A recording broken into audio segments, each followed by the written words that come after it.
Napansin mo ba, kapag sinabi mong huwag mong hawakan yan, ayun, mas lalo niyang hinahawakan. Kapag sinabi mong huwag kang tumakbo, biglang mas mabilis pa siyang tumakbo. At bilang magulang, minsan napapaisip tayo, sinasadya ba niya? Bakit hindi niya sinusunod? Pero minsan, hindi yon ang ibig sabihin nila. May simpleng dahilan kung bakit ito nangyayari. Kapag sinabi natin kung anong wag gawin, doon napupunta ang atensyon ng bata. Halimbawa, kapag sinabi kong wag mong isipin ang pink na elepante, anong unang pumasok sa isip mo? Di ba? Pink na elepante. Ganon din minsan ang mga bata. Naririnig nila ang bahagi ng instruction na mas konkreto. Kaya kapag sinabi natin wag tumakbo, ang naalala nila ay tumakbo.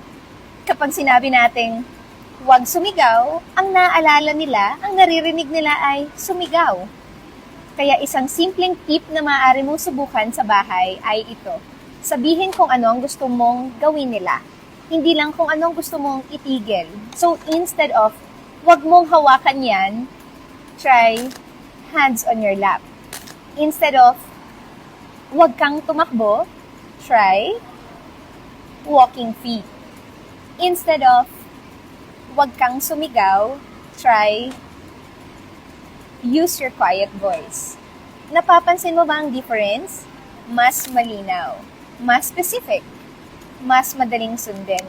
At kapag nagawa nila kahit kaunti lang, huwag kalimutang pansinin. Thank you for walking.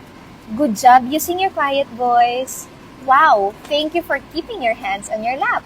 Minsan, hindi dahil ayaw makinig ng bata, minsan kailangan lang nating gawing mas malinaw kung ano ang inaasahan natin.